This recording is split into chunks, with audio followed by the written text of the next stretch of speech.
Good evening friends. நம்ம இன்னைக்கு ஹிஸ்டரியில் கர்நாடிக் வார் பற்றி பார்ப்போம். கர்நாடகா போர் அப்படிங்கிறது வந்து எதுக்காக ஆரம்பிச்சது, அதில் என்ன நடந்துச்சு அப்படிங்கிறத வந்து நான் உங்களுக்கு ஒரு கதையாக சொல்லுதேன். நீங்கள் டிஸ்பிளேயில் ஓடுற நோட்ஸையும் பார்த்துக்கோங்க. ஆனால் அதை விட அதிகமாக வந்து நான் ஸ்டோரி சொல்லும் போது அதில் நோட்ஸ் இருக்கும். ஸோ நீங்கள் வந்து ஃபஸ்ட்டு ஃபுல்லாக ஒரு அந்த கதையாக கேட்டுருங்க. ஓகே, ஒரு கதை மாதிரி கேட்டுக்கோங்க. நெக்ஸ்ட் டைம் வந்து மறுபடியும் நீங்கள் அங்கங்கே பாஸ் பண்ணி சொல்லக்கூடிய நோட்ஸ் வந்து எடுத்துக்கோங்க. ஏன்னா சொல்லக்கூடிய எல்லா விஷயமும் வந்து முக்கியமான விஷயம்தான். வீடியோவில் வந்து டிஸ்பிளேயில் எல்லா விஷயத்தையும் கண்டிப்பாக போட முடியாது. அதனால் நான் சொல்லக்கூடிய கதையில் வந்து உங்களுக்கு தேவையான எல்லா விஷயத்தையும் நீங்கள் வந்து நோட்ஸாக எடுத்துக்கோங்க. ஓகே, நம்ம பார்ப்போம். இந்த கர்நாடிக் வாரை பொறுத்த வரைக்கும் 3 வார் நடந்திருக்கும். அதாவது எப்போதுமே வந்து ஒரு போர் முடியுது அப்படின்னா அது எப்படி முடியும் அப்படின்னா, ஒன்று எதிரி நாட்டு மன்னனை கொன்று அவனோட மொத்த ராஜ்யத்தையும் கைப்பற்றுற மாதிரி முடியும். அப்படி இல்லை அப்படின்னா வந்து 2 பேருக்குள்ளேயும் ஒரு ஒப்பந்தம் பண்ணிக்கிடுவாங்க. உனக்கு நான் இது பண்ணுதான், எனக்கு நீ இது பண்ணு அப்படின்னு சொல்லி அந்த சண்டையை வந்து அதோட முடிச்சுக்கிடுவாங்க. அதே மாதிரி இந்த 3 கர்நாடகா வார்லேயுமே வந்து ஒவ்வொரு ஒப்பந்தம் போட்டு முடிச்சுக்கிடுவாங்க. நான் உனக்கு இது தரேன், இவரை நீ எனக்கு இது கொடு அப்படிங்கிற மாதிரி முடிச்சுக்கிடுவாங்க. ஓகே, நம்ம இப்போ ஒவ்வொரு கர்நாடிக் வார அதில் என்ன நடந்துச்சு அப்படிங்கிறத ஒரு கதையாக பார்ப்போம். ஃபஸ்ட்டு கர்நாடிக் வார். இதை நம்ம வந்து கர்நாடிக் வார் அப்படின்னு சொல்கிறத விட இது ஒரு கேவலமான வார் அப்படிங்கலாம். ஏன் அப்படின்னா இந்த சண்டைக்கான காரணம் வந்து ஒரு கேவலமான காரணம். எப்படின்னா இப்போ வந்து நம்மளோட நாட்டை வந்து ஃப்ரெஞ்சும் யூரோப்பும் வந்து அங்கங்கே ஆட்சி பண்ணிக்கிட்டு இருந்தாங்க. ஓகேவா, யூரோப்னால் வந்து பிரிட்டிஷ், ஃப்ரெஞ்சும் பிரிட்டிஷும் வந்து நம்ம நாட்டை ஆட்சி பண்ணிக்கிட்டு இருந்தாங்க. அப்போ என்ன ஆச்சு அப்படின்னா ஆஸ்ட்ரியா அப்படிங்கிற நாட்டில் வந்து ஃப்ரெஞ்சுக்காரங்களுக்கும் யூரோப்புக்கும் வந்து சண்டை வந்துடும். ஓகேவா, அவங்க 2 பேருக்கும் சண்டை வந்தது அப்படிங்கிறனால இங்கே உள்ள நம்ம இந்தியாவில் ஆட்சி பண்ணிகிட்டு இருக்கக்கூடிய ஃப்ரெஞ்சும் யூரோப்பும் இங்கே சண்டை போட்டுக்கிடுவாங்க. அவங்க அங்கே போடுறாங்களா, அதேமாதிரி நம்மளும் இங்கே போட்டுக்கிடுவோம் அப்படிங்கிற மாதிரி இவங்க 2 பேரும் இங்கே சண்டை போட்டுக்கிட்டு இருப்பாங்க. இவங்களுக்கு வந்து இந்த ஒரு காரணம் மட்டும் பத்தாது. ஏன்னா சண்டை போடும்போது நான் வந்து உன்னை அங்கே சண்டை போடுதாங்க, நம்ம இங்கே சண்டை போட அப்படின்னு சொல்லி சண்டை போட முடியாது. அப்படிங்கிறதுனால வந்து இவங்க என்ன பண்ணுவாங்க அப்படின்னா, பிரிட்டிஷ்காரங்களுக்கு வந்து இங்கே சென்னையில் வந்து ஒரு ஃபோர்ட் இருக்கும். அந்த ஃபோர்ட்டை வந்து ஃப்ரெஞ்சுக்காரங்க கைப்பற்றணும் அப்படின்னு சொல்லிட்டு அந்த சண்டையை ஸ்டார்ட் பண்ணுவாங்க. அதாவது பிரிட்டிஷ்க்கு வந்து சென்னையில் இருக்கக்கூடிய ஃபோர்ட்டை வந்து ஃப்ரெஞ்சு கைப்பற்றணும் அப்படின்னு சொல்லி சண்டையை ஆரம்பிப்பாங்க. அப்போது ஃப்ரெஞ்சோட ஜென்ரலாக யார் இருப்பான்னு பார்த்தீங்கன்னா ஜோசப் ஃப்ரான்சிஸ் டியூப்ளிக்ஸ் அப்படிங்கிறவர் தான் இருப்பார். அந்த டியூப்ளிக்ஸ் அப்படிங்கிறவருக்கு வந்து அந்த சென்னை ஃபோர்ட்டை வந்து பிரிட்டிஷ்டேருந்து கைப்பற்றுறதுக்கு வந்து யார் ஹெல்ப் பண்ணுவான்னு பார்த்தீங்கன்னா ஆர்காட் நவாபும் மொரீஷியஸில் உள்ள லெபர்டனைஸ் அப்படிங்கிறவர் தான் ஹெல்ப் பண்ணுவாங்க. ஓகேவா, ஆர்காட் நவாப் ஏன் ஃப்ரெஞ்சுக்கு ஹெல்ப் பண்ணுறார் அப்படின்னா அவர் முதலே வந்து ஒரு டீல் சொல்லியிருப்பார். நான் வந்து உங்களுக்கு சப்போர்ட் பண்ணி அவங்க கூட சண்டை போட்டு உங்களுக்கு அந்த சென்னை ஃபோர்ட்டை வாங்கி கொடுத்துருது, ஆனால் நீங்கள் வந்து வாங்கினதுக்கப்புறம் அந்த ஃபோர்ட்டை வந்து என்கிட்ட கொடுத்துடணும் அப்படிம்பாங்க. ஃப்ரெஞ்சு வந்து முதல்ல அவங்க சப்போர்ட்டுக்கு வரணும் அப்படிங்கிற காரணத்தினால என்ன பண்ணுவாங்கன்னா, சரி ஓகே நாங்கள் அப்படி பண்ணிடுறோம் அப்படிம்பாங்க. ஆனால் வந்து அவங்களோட ஃபஸ்ட்டு எப்படின்னா இந்த 3 பேர் சேர்ந்து பிரிட்டிஷை அவங்க கூட ஃபைட் பண்ணி அவங்கள தோக்கடிச்சிருவாங்க. தோக்கடித்த உடனே அந்த ஆர்காட் நவாப் வந்து அவங்கள்ட்ட கேட்பாங்க, நீங்கள் சொன்ன மாதிரியே பண்ணுங்கள், அதாவது அந்த சென்னை ஃபோர்ட்டை வந்து எங்கிட்டே கொடுத்துருங்க அப்படிம்பாங்க. ஆனால் அப்போ என்ன பண்ணுவாங்க அப்படின்னா அந்த ஃப்ரெஞ்சு வந்து இல்லை நாங்கள் உங்களுக்கு கொடுக்க முடியாது அப்படின்றவாங்க. அதனால தான் வந்து இப்போ மறுபடியும் என்ன ஆகும் அப்படின்னா அந்த ஆர்காட் நவாபுக்கும் ஃப்ரெஞ்சுக்கும் வந்து ஒரு சண்டை வரும். ஓகேவா, இந்த சண்டைக்கு பேர் என்னென்னா பேட்டில் ஆஃப் அடையார் அப்படிம்பாங்க. இந்த சண்டையில் யார் வின் ஆவான்னா ஃப்ரெஞ்சு வின் ஆயிரும். அதே மாதிரி இதுக்கு முன்னால் வந்து ஃப்ரெஞ்சு, ஆர்காட் நவாப், மொரீஷியஸ், லெபர்டனைஸ் இவங்க 3 பேர் சேர்ந்து பிரிட்டிஷ்க்கு எதிராக ஒரு சண்டை போட்டிருப்பாங்கன்னு பார்த்தோம். அந்த சண்டைக்கு என்ன பேர் அப்படின்னா பேட்டில் ஆஃப் மெட்ராஸ். அது வந்து 1746 நடக்கும்.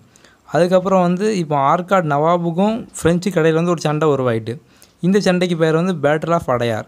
இதுவும் 1746 நடக்கும். இதில் யார் வின் ஆவான்னு பார்த்தீங்கன்னா ஃப்ரெஞ்சு வின் ஆயிடுவாங்க. இதுக்கு இடையில் என்னென்னா இந்த கடலூரில் டேவிட் ஃபோர்ட் அப்படிங்கிற ஒரு ஃபோர்ட் இருக்கும். அந்த ஃபோர்ட்டையும் வந்து ஃப்ரெஞ்சு டியூப்ளிக்ஸ் வந்து அந்த ஃபோர்ட்டையும் போய் அவர் கைப்பற்ற ட்ரை பண்ணுவார். அந்த டயத்தில் என்ன ஆகும் அப்படின்னு பார்த்தீங்கன்னா அங்கே நம்ம சொன்னோம் இந்த சண்டை எதுக்கு ஆரம்பிச்சது அப்படின்னா ஆஸ்ட்ரியா அப்படிங்கிற நாட்டில் நடக்கக்கூட ஒரு வாரிசு உரிமை போருக்காண்டி தான் வந்து நம்ம இங்கே சண்டை போட்டுக்கிட்டு இருந்தாங்க. அவங்களுக்காண்டி இங்கே உள்ள நம்ம இந்தியாவில் ஆட்சி பண்ணிக்கிட்டு இருந்த 2 டீம் சண்டை போட்டுட்டு இருந்து படித்தோம்.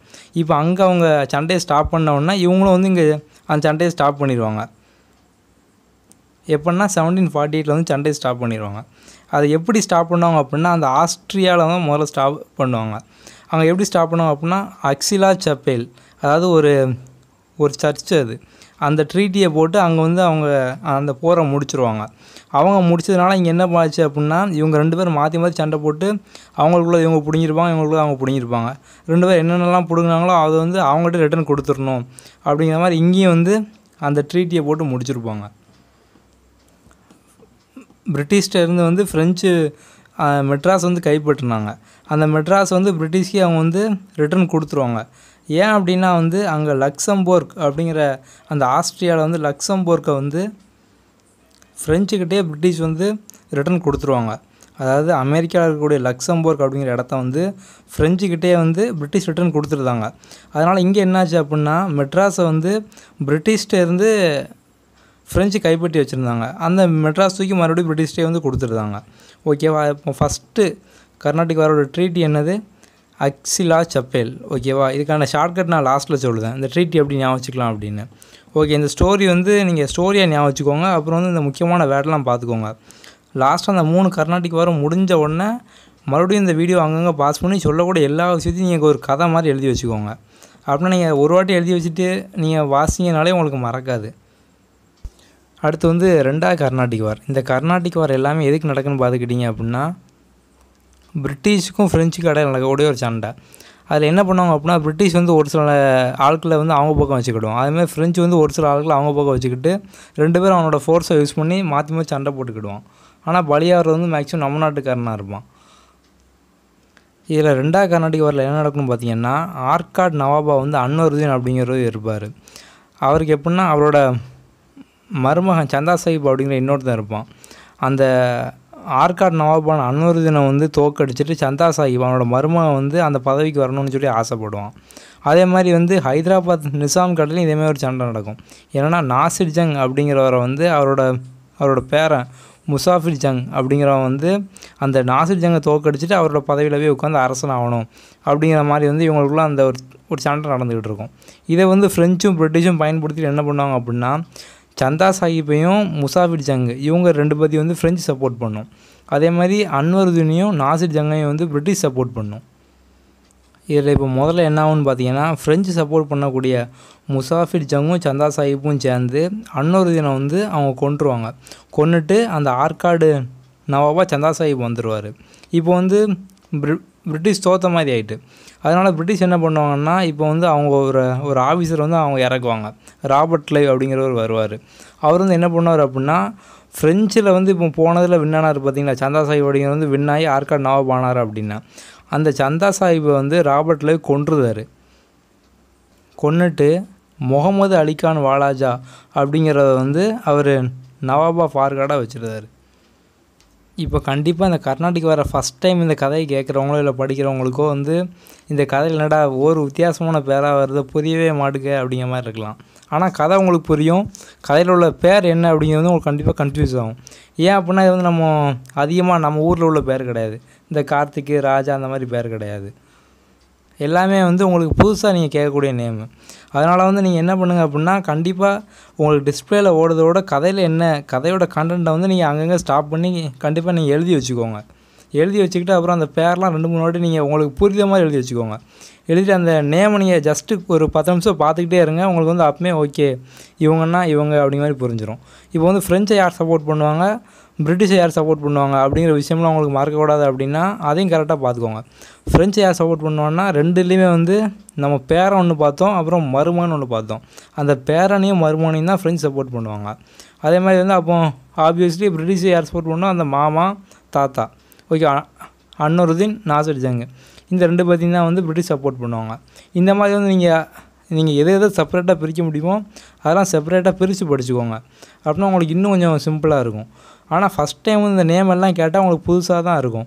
ஸோ நீங்கள் நேமை எழுதி வச்சுக்கோங்க. எழுதி வச்சுட்டு படிங்க. அதே மாதிரி இன்னும் உங்களுக்கு சிம்பிளாக இருக்கணும் அப்படின்னா இந்த நேமுக்கு வந்து ஏதாவது ஒரு கதாபாத்திரத்தை சூஸ் பண்ணிக்கோங்க.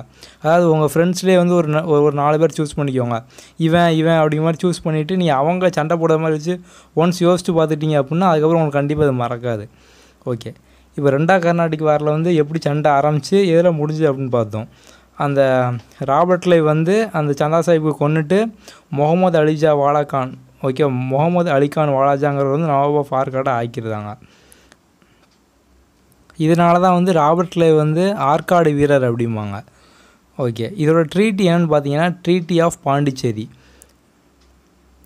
ட்ரீட்டி ஆஃப் பாண்டிச்சேரினா ஒன்றும் இல்லை, இப்போ பிரிட்டிஷ் வந்து இந்த பாண்டிச்சேரியை வந்து ஃப்ரெஞ்சுட்டேருந்து அவங்க கைப்பற்றினாங்க. அவங்க என்ன பண்ணுவாங்கன்னா அந்த பாண்டிச்சேரி வந்து ரிட்டன் ஃப்ரெஞ்சுட்டே கொடுத்துருவாங்க. பதிலுக்கு இவங்க என்ன பண்ணணும், ஃப்ரெஞ்சு என்ன பண்ணணும் அப்படின்னா, அவங்க நம்ம ஃபஸ்ட்டே சொன்னோம் ஃப்ரெஞ்சு ஜென்ரல் வந்து டியூப்ளிக்ஸ் அப்படிங்கிறவர், அந்த டியூப்ளிக்ஸ் வந்து ரிட்டன் ஃப்ரெஞ்சுக்கு அனுப்பிடணும், இந்தியாவில் இருக்கவர் வந்து ரிட்டன் ஃப்ரெஞ்சுக்கு அனுப்பிடணும்னு சொல்லி பிரிட்டிஷ் வந்து இவங்களோட ஒப்பந்தம் போட்டுக்கிட்டாங்க. நாங்கள் அவங்கள்ட்ட கைப்பற்றின பாண்டிச்சேரியை கொடுத்துருந்தோம், அதேமாதிரி நீங்கள் வந்து ஃப்ரெஞ்சு டியூப்ளிக்ஸை வந்து ரிட்டன் உங்கள் நாட்டுக்கு அனுப்பிடுங்க அப்படின்ட்டுருந்தாங்க. இதோட வந்து 2வது கர்நாடிக் வார் முடிஞ்சிருது. ஓகே, அடுத்ததாக வந்து 3வது கர்நாடிக் வார். நம்ம ஆல்ரெடி ஃபஸ்ட்டு கர்நாடிக் வார் ஏன் ஆரம்பிச்சதுன்னு சொன்னோம். ஓகேவா, ஆஸ்ட்ரியாவில் நடக்கக்கூடிய ஒரு போரில் வந்து ஃப்ரெஞ்சும் பிரிட்டிஷ் அடிச்சுக்கிட்டுதாங்க. அதனால் வந்து இங்கே இருக்கக்கூடிய நம்ம ஃப்ரெஞ்சும் பிரிட்டிஷும் வந்து சண்டை போட்டுக்கிட்டுதாங்கன்னு பார்த்தோம். 3வது கர்நாடிக் வாரம் அப்படி தான். யூரோப்பில் வந்து ஒரு 7 இயர்ஸ் வார் நடக்கும், 7 ஆண்டு போர் அப்படிம்பாங்க. அந்த போர்க்காண்டி இங்கே இருக்கக்கூடிய பிரிட்டிஷும் ஃப்ரெஞ்சும் வந்து சண்டை போட்டுக்கிடுவாங்க. அந்த சண்டையில் என்ன ஆகும்னு பார்த்தீங்கன்னா, பிரிட்டிஷ் வந்து ஃப்ரெஞ்சோட சந்தா நகர் அப்படிங்கிற இடத்துல உள்ள ஃபோர்ட்டை வந்து கைப்பற்றிடுவாங்க. அதே மாதிரி ஃப்ரெஞ்சும் வந்து பிரிட்டிஷோட டேவிட் ஃபோர்ட்டை வந்து அவங்க கைப்பற்றிடுவாங்க. யாருன்னா வந்து ஃப்ரெஞ்சில் கவுண்டி லாலி அப்படிங்கிறவர் தான் வந்து அந்த டேவிட் ஃபோர்ட்டை வந்து பிரிட்டிஷ்குள்ள டேவிட் ஃபோர்ட்டை வந்து கைப்பற்றுவார். நம்ம 2nd கர்நாடிக் வாரில் பார்த்தோம், ராபர்ட் லைவ் அப்படிங்கிறவர் வந்து பிரிட்டிஷ் ஆஃபீஸரு, அவர் வந்து ஃப்ரெஞ்சை தோக்கடிக்காண்டி வாரார் அப்படின்னு. அதேமாதிரி இங்கே யார் வாரான்னு பார்த்தீங்கன்னா, பிரிட்டிஷ் ஆஃபீஸர் யார் வர்றாருன்னா சார் ஐயர்ஹுட் அப்படிங்கிறவர் தான் இங்கே வராரு. அவர் வந்து இந்த இதில் ஓவராலாக யார் வின் ஆவானுங்கன்னு பார்த்தீங்கன்னா, பிரிட்டிஷை வந்து 3rd கர்நாடிக் வாரில் வந்து வின் ஆயிடுவாங்க. இதோட வந்து ஃப்ரெஞ்சோட ஆதிக்கம்லாம் முடிஞ்சிடும். அவ்வளோ இதுக்கப்புறம் வந்து ஃப்ரெஞ்சோட ஆட்சி வந்து நம்ம இந்தியாவில் அவ்வளோவா இருக்காது. இந்த சார் ஐயர்ஹுட் வருவார்னு பார்த்தோம். அந்த பேட்டில் என்னென்னா பேட்டில் ஆஃப் வாண்டிவாஷ் அப்படிம்பாங்க, அதாவது பேட்டில் ஆஃப் வந்தவாசி. அதனால தான் வந்து ஐயர்ஹுட்டை வந்து வந்தவாசி வீரர் அப்படின்னு சொல்லுவாங்க. இதுக்கப்புறம் ஓவராலாக வந்து பிரிட்டிஷ் ஜெயிச்சிட்டாங்க அப்படின்னா, அதுமாதிரி பாண்டிச்சேரியை வந்து அந்த கவுண்டி லாலி அப்படிங்கிறவர் வந்து பிரிட்டிஷ்டே வந்து அவர் கொடுத்துருவார். அதாவது நாங்கள் தோத்துட்டோம் அப்படிங்கிறத வந்து அவர் கொடுத்துருவார். இதில் என்ன ட்ரீட்டி நடக்கும்னு பார்த்தீங்கன்னா ட்ரீட்டி ஆஃப் பாரிஸ் அப்படிங்கிறது நடக்கும். அதுக்கப்புறம் என்னென்னா பிரிட்டிஷ் சொல்லிடுவாங்க பாண்டிச்சேரிகிட்ட, நாங்கள் உங்கள்கிட்ட பிடுங்கின அந்த காரைக்கால் பாண்டிச்சேரிலாம் ரிட்டன் கொடுத்துருந்தோம், ஆனால் இதுக்கப்புறம் வந்து நீங்கள் உங்களோட இடத்த வந்து நீங்கள் பெருசாகக்கூடாது, அதாவது நீங்கள் இருக்கக்கூடிய இடத்துல இருந்துக்கோங்க, அதுக்கப்புறம் நீங்கள் இன்னமும் வந்து உங்களோட டெரிட்டரியை வந்து நீங்கள் பெருசாகக்கூடாது அப்படிங்கிற ஒரு ஒப்பந்தம் போட்டு இதை முடிச்சுக்கிடுவாங்க. இந்த 3வது கர்நாடிக் வாரோட ட்ரீட்டி என்னன்னா ட்ரீட்டி ஆஃப் பாரிஸ். எப்போ போடுவாங்கன்னா 1763 தான் இந்த ட்ரீட்டியை போட்டு முடிப்பாங்க. ஓகே, இந்த வாரை பொறுத்த வரைக்கும் எது முக்கியமான விஷயம்னு பார்த்தீங்கன்னா ட்ரீட்டி தான் வந்து முக்கியமான விஷயம். அதேமாதிரி வந்து யார் யார் எங்கெங்கே வருவாங்க அப்படின்னு. 2nd கர்நாடிக் வாரில் வந்து ராபர்ட் லைவ் வருவார், 3rd கர்நாடிக் வாரில் வந்து சார் ஐயர்ஹுட் வருவார். இந்த மாதிரி விஷயத்தெலாம் மட்டும் நீங்கள் வந்து கரெக்டாக படித்து வச்சுக்கோங்க. அப்புறம் அந்த ட்ரீட்டி போட்ட இயரை வந்து கரெக்டாக படிங்க. ஓகே, இந்த கர்நாடிக் வாரோட ட்ரீட்டியெல்லாம் எப்படி ஈஸியாக ஞாபகம் வச்சுக்கலான்னு பார்ப்போம். நம்ம ஃபஸ்ட்டே சொன்னோம், கர்நாடிக் வார்னால் உங்களுக்கு என்ன கதை ஞாபகம் வரணும்னா ஒரு கேவலமான கதை. அதாவது எவனோ எங்கேயோ சண்டை போடுறதுக்காண்டி இங்கே நம்ம நாட்டில் ஒருத்தன் ஆட்சி பண்ணிவிட்டு நம்மளை யூஸ் பண்ணி அடிச்சுக்கிட்டு அப்படின்னு பார்த்தோம். அப்போ கர்நாடிக் வார்னால் உங்களுக்கு இந்த கதை எப்படி ஈஸியாக ஞாபகம் வச்சுக்கலாம் அப்படின்னா கேவலமான வார், கர்நாடிக் கேவலம், அந்த மாதிரி ஞாபகம் வச்சுக்கோங்க. அடுத்து ட்ரீட்டி எப்படி ஞாபகம் வச்சுக்கலாம் அப்படின்னா, நம்ம ஆல்ரெடி ஒரு கேவலமான வார்னு சொல்லிட்டோம். அப்போ கேவலத்தை ரிலேட் பண்ண மாதிரியே அல்பை, ஓகேவா, நம்ம அல்பை அப்படிமோ. அது மாதிரி இங்கே என்ன ட்ரீட்னா அல்ப பாண்டியன் பாஸ் ஆகிட்டான், ஓகேவா, அல்ப பாண்டியன் பாஸ் ஆகிட்டான் அப்படின்னு வச்சுக்கோங்க. அல்பன்னா உங்களுக்கு ஞாபகம் வந்துடணும். ஃபஸ்ட்டு ட்ரீட்டி அக்ஸிலா சப்பேல், ஓகேவா, அல்பன்னா அக்ஸிலா சப்பேல். இந்த வேர்டு வித்தியாசமாக இருக்குது, அல்பங்கிற வேர்டும் வித்தியாசமாக இருக்குங்கிறத அதை ஞாபகம் வச்சுக்கோங்க. அப்புறம் அல்ப பாண்டியன் அப்படின்னும், பாண்டியன்னா ஒன்றும் இல்லை பாண்டிச்சேரி. அப்போ 2வது கர்நாடிக் வாரோட ட்ரீட்டி என்னது Pondicherry, treaty of Pondicherry. Pass ஆகிட்டான் அப்படின்னோம். அப்போ 3rd கர்நாடிக் வாரோட ட்ரீட்டி என்னது பாரிஸ். ஓகே, இந்த மாதிரி வந்து நீங்கள் ஈஸியாக ஞாபகம் வச்சுக்கோங்க. ஓகே, நம்ம சேனலை இது வரைக்கும் சப்ஸ்கிரைப் பண்ணாமல் கண்டிப்பாக சப்ஸ்கிரைப் பண்ணுங்கள். வீடியோவுக்கு லைக் ஷேர்லாம் பண்ணுங்கள். நம்ம சேனலை பொறுத்த வரைக்கும் காம்படிட்டிவ் எக்ஸாமுக்கான எல்லா வீடியோக்கும் நம்ம எவ்வளோக்குள்ள ஷார்ட்கட் போட முடியுமோ அதுமாதிரி டீட்டெயிலாக எக்ஸ்பிளைன் பண்ண முடியுமோ எல்லாமே பண்ணியிருப்போம். ஹிஸ்ட்ரியிலேருந்து பாலிட்டி, ஜியாகிரஃபி, எக்கனாமிக்ஸ், அப்புறம் டிஎன்பிசியில் ஜென்ரல் இங்கிலீஷ் எல்லாமே வந்து நம்ம ஜென்ரல் இங்கிலீஷை பொறுத்த வரைக்கும் 80% ஷார்ட்கட்லேயே நம்ம வந்து சேனலில் முடிச்சிருக்கோம். அதனால் வந்து நீங்கள் இது வரைக்கும் நம்மளோட சேனலை சப்ஸ்கிரைப் பண்ணால் கண்டிப்பாக சப்ஸ்கிரைப் பண்ணுங்கள்.